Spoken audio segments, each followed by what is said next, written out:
ओम शांति।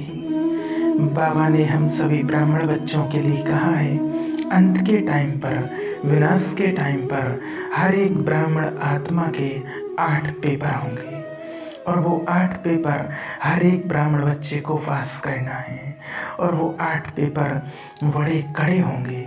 तो वो 8 पेपर क्या क्या होंगे हर एक ब्राह्मण आत्मा को, और एक एक पेपर बहुत कड़ा होगा। तो आज हम देखते हैं कि वो 8 पेपर कौन कौन से होंगे। एक दृश्य ये भी है कि भगवान बैठा हुआ है और उसके सामने सभी ब्राह्मण आत्माएं और सभी रो रही हैं और बाबा से कह रही हैं कि बाबा हम आपके बने और हमसे फिर भी ये बेकर्म हो गया, ये अपराध हो गया, ये पाप हो गया है, और आंसू बहा रही हैं, बाबा से माफ़ी मांग रही हैं। ऐसा भी दृश्य आने वाला है और बाबा संपूर्ण साक्षी, कोई लेना देना नहीं किसी से।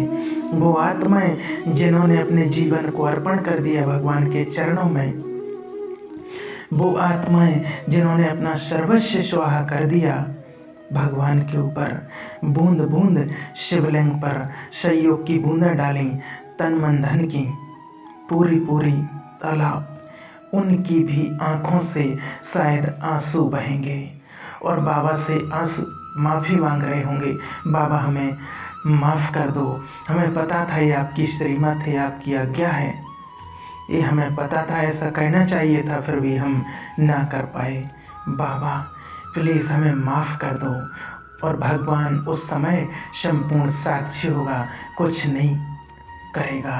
ये दृश्य भी हम सबके आने वाला, सबके सामने है। जिसने जो कुछ किया सबको सब कुछ साफ साफ स्पष्ट दिखाई देगा।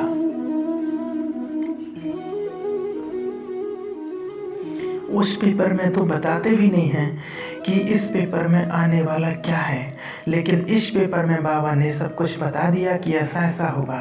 पेपर आउट भी कर दिया है, लेकिन बाबा कहते फिर भी कई बच्चे फेल हो जाते हैं, तो बाबा भी उस टाइम पर संपूर्ण साक्षी हो जाएगा, बाबा भी कुछ नहीं कर सकते हैं। तो सबसे पहला जो पेपर है हम ब्राह्मण बच्चों के लिए, वो आएगा 5 विकारों का। पहला पेपर 5 विकारों का होगा, जिसमें हमारे अंदर, जिसके अंदर जो छिपा है वो बाहर निकलेगा। 5 विकार, जो सूक्ष्म 5 विकार हैं और जो स्थूल 5 विकार हैं वो समान हैं। कहते हैं जैसे क्रोध चला गया लेकिन चिड़चिड़ापन रहा हुआ है, सूक्ष्म, ये सूक्ष्म विकार है। स्थूल में तो क्रोध को जीत लिया, क्रोध चला गया, लेकिन चिड़चिड़ापन सूक्ष्म में रहा हुआ है। जैसे काम तो समाप्त हो गया लेकिन कामना प्रभावित करती है, प्रभावित होना रहा हुआ, कामना रही हुई है, इच्छा रही हुई है। किसी की अच्छी बात लगती है, किसी का बोलना अच्छा लगता है, किसी का खाना बनाना, किसी भी प्रकार की किसी की चीज़ें आकर्षित करती हैं तो वो प्रभावित करती हैं। कोई व्यक्ति अच्छा लगता है, लगाव झुकाव है। बाबा कहते हैं ना कि विकारों को दबाना नहीं है, उनको जीतना है, उनको बदलना है। अगर हम दबा देंगे तो कहते हैं अगर किसी राजा को बंदी बना लिया जाए तो वो बदला लेता है, जैसे ही वो छूटता है और वो बदला लेता है, बदला लेता है। इसी प्रकार ये विकार भी बदला लेंगे। एक तरफ खून की नदियां बहेंगी और दूसरी तरफ ब्राह्मण खून के आंसू बहेंगे। इसलिए बाबा ने कहा है कि एक तरफ खून की नदियां, हाहाकार होगा, लड़ाई झगड़ा युद्ध, और एक तरफ जो ब्राह्मण आत्माएं हैं, जो बाबा के बच्चे हैं, वो रक्त के आंसू बहाएंगे, पश्चाताप करेंगे, बहुत पश्चाताप होगा। जितना पश्चाताप ब्राह्मणों को होगा उतना पश्चाताप शायद है कि इस दुनिया में किसी को हो, जितना हम ब्राह्मण आत्माओं को होगा। क्योंकि हम सभी वो आत्माएं हैं जिन्होंने भगवान को जाना, भगवान को पहचाना, श्रीमत पर पूरा जीवन लगा दिया। कहते हैं ब्राह्मण जीवन मौजों का जीवन है। लेकिन बाबा कहते ये भी नहीं भूलना कि साधना शिविर है और ये करते करते हमें आगे बढ़ना है।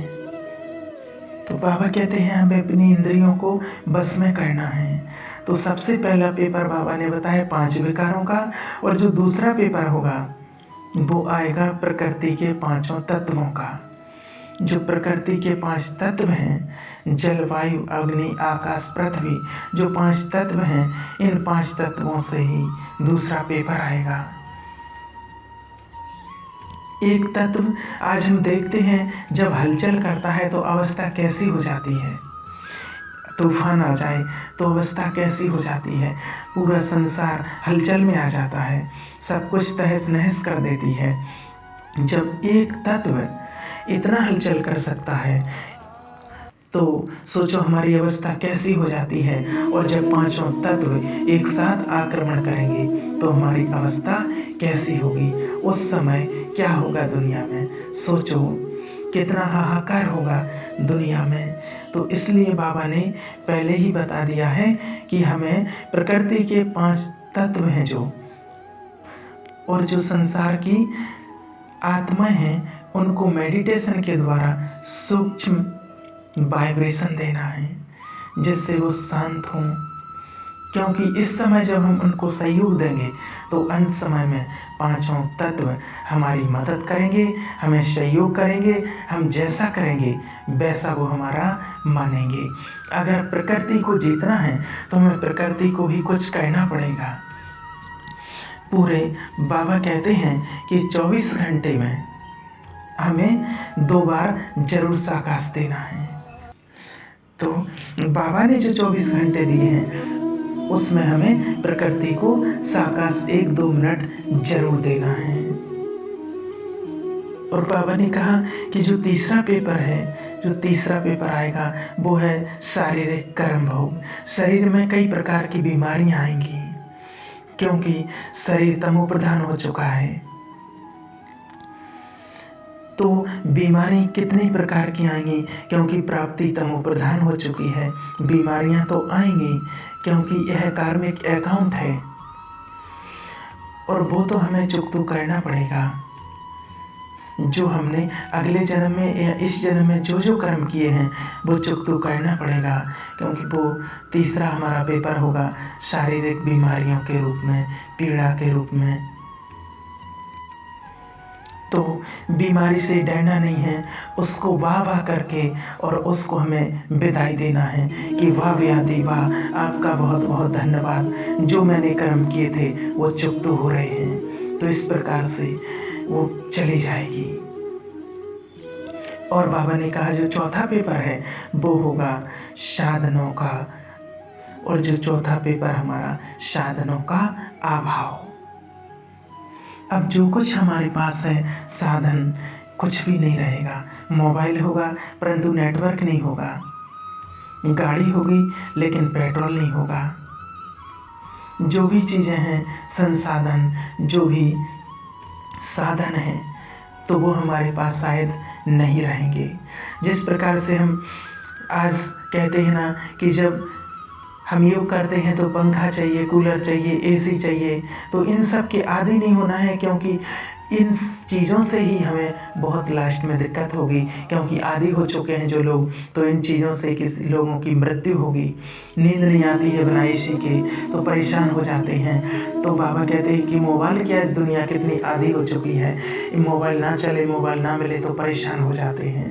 तो बाबा कहते हैं उस टाइम पर नेटवर्क ही नहीं आएंगे। इसलिए यह साधन हमारे साधना का आधार ना बने। आज हैं कल नहीं रहेंगे, तो हमारी साधना किसी वस्तु पर डिपेंड ना हो। ये हमारा चौथा पेपर है। और जो 5वां पेपर होगा वो है लौकिक आत्माओं से पेपर।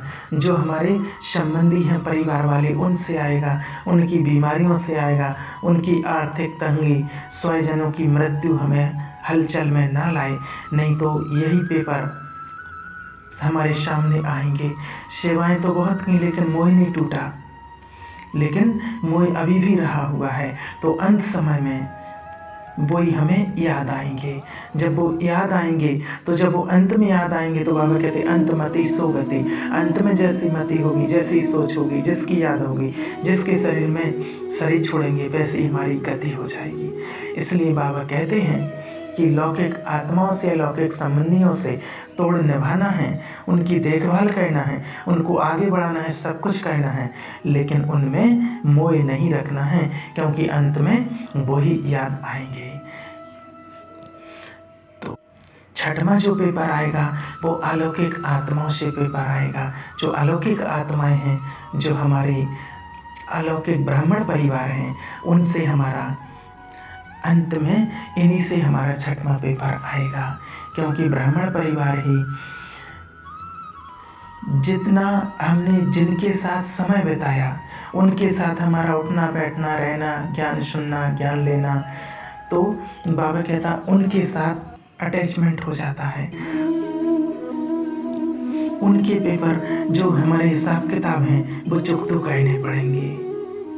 जब तक हम अपना हिसाब किताब चुकतू नहीं कर लेंगे तब तक हम इनसे बच नहीं सकते हैं। इसलिए बाबा कहते हैं कि सब अपना हिसाब किताब लेकर आए हैं और सबको हिसाब किताब चुकतू करके जाना है। हमें किसी के बारे में कुछ नहीं सोचना है, सबके प्रति शुभ भावना रखनी, हिसाब किताब चुकतू करना है।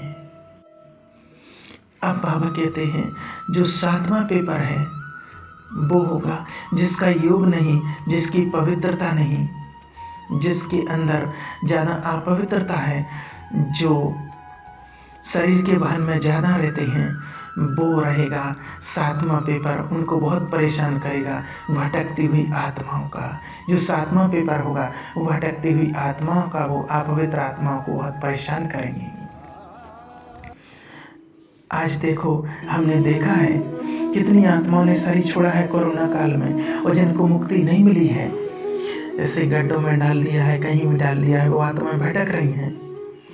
तो वो एक एक आत्मा का, बाबा कहते हैं कि एक एक आत्मा पर 10-10, 20-20 आत्माओं का प्रकोप होगा। बाबा ने इन मुरली में भी कहा है, लेकिन किस पर होगा उसका प्रभाव? जिसकी योग तपस्या नहीं है, उनके ऊपर वो आत्माएं आक्रमण करेंगी। वो भटकती हुई आत्माओं के अंदर प्रवेश करेंगी, जो मन से कमजोर हैं, जो जल्दी घबरा जाते हैं, परेशान हो जाते हैं, जो मन से बहुत कमजोर हैं, भटकती आत्माएं उनमें प्रवेश करेंगी। और बाबा ने कहा आठवां पेपर है कुदृष्टि वाली, बुरी दृष्टि वाली, जो हम पर बुरी दृष्टि डालते हैं। इसलिए बाबा ने कहा कि पवित्रता को हमें बढ़ाना है अंत समय में, क्योंकि आज इस संसार में अपवित्रता बहुत फैल चुकी है, नेगेटिवता बहुत फैल चुकी है, हर आत्मा की दृष्टि वृत्ति बदल चुकी है। इसलिए बाबा कहते हैं कि अपनी पवित्रता को बढ़ाना है। बाबा कहते हैं अचानक किसी का भी दिवाला निकल जाएगा, ये भी पेपर सामने आएगा। सब कुछ है, धन प्रॉपर्टी संपत्ति सब कुछ है, लेकिन आर्थिक स्थिति का ये भी पेपर आएगा। कुछ भी हो सकता है, चोरी हो सकती है, आग लग सकता है, दिवाला निकल सकता है, आग लग सकती, कुछ भी हो सकता है। तो बाबा कहते ये भी पेपर सामने आएगा। तो ये पेपर हर एक ब्राह्मण आत्मा के सामने आएंगे, लेकिन ये 8 पेपर तो हर एक ब्राह्मण आत्मा के सामने आएंगे, लेकिन ये पेपर किसी किसी के सामने आर्थिक तंगी के आएंगे, खाने को नहीं होगा। तो बाबा ने कहा कि जो ब्राह्मण आत्मा है, जिनकी यज्ञ में जिन्होंने मदद की है, सहयोग किया है, जिनमें आसक्ति नहीं है, उनको दाल रोटी जरूर मिलेगी, उनको बाबा कभी भूखा मरने नहीं देगा। और बाबा कहते एक पेपर और होगा लीगल, कानूनी, जो हमने सोचा नहीं होगा, कोर्ट कचहरी, तो उसका भी सामना करना पड़ेगा। हमने कुछ किया नहीं होगा, हमने सोचा नहीं होगा, तो भी कोई गलत इल्ज़ाम लगा सकते हैं, और ये इल्ज़ाम भी हमें सामना करने पड़ेंगे। और इस पेपर में भी हमें सोचना है, और यही सोचना कि भगवान हमारा साथी है। ये पेपर हमारे सामने नहीं आएगा, किसी किसी के सामने आएगा, लेकिन हमेशा सोचो कि भगवान मेरा साथी है, भगवान ने मेरा हाथ पकड़ा है, उसकी छत्र छाया मेरे ऊपर है। जिसका साथी भगवान है, जिसकी छत्र छाया भगवान के नीचे रहते हैं, जो छत्र छाया के नीचे रहते हैं, उसका कोई भी कुछ भी बिगाड़ नहीं सकते हैं। इसलिए बाबा कहते हैं कि बाबा को रोज़ अपने घर में बुलाना है और हे खुदा दोस्त, जो भी संबंध हमने भगवान से बनाया है उस संबंध से उसको बुलाना है और अपने घर में उसकी किरणें डालने हैं और अपने सारे घर को पवित्र करना है और शक्तियाँ हमें बाबा से लेनी हैं, जिससे सभी आत्माएं हम सुरक्षित रहेंगे। और बाबा कहते एक पेपर और हमारे सामने आएगा, तीसरा विश्व महायुद्ध। तो बाबा कहते वो भी हमें सामना करना पड़ेगा, क्योंकि उसके नज़ारे हमें दिख ही रही हैं, उसकी तैयारियां एक दूसरे देश ने कर ली हैं। इसलिए बाबा ने कहा कि अचानक कुछ भी हो सकता है, एटम बॉम्ब्स, तोपें, मिसाइलें सब तैयार किए हुए रखी हैं। इसलिए बाबा ने कहा है कि ये पेपर हमारे सामने आएंगे और हमें इन सब का सामना करना है और इन पेपरों पर हमें बाबा की याद से, योग से, तपस्या से हमें पास करने हैं। ये 8 पेपर हर ब्राह्मण आत्मा के सामने आएंगे और उनको हमें पास करना है। इसमें हमें घबराने और चिंता करने की कोई बात नहीं है, क्योंकि बाबा हमारे साथ हैं, तो हम इन पेपरों को हंसी खुशी से पास कर लेंगे। अच्छा, ओम शांति, ओम शांति।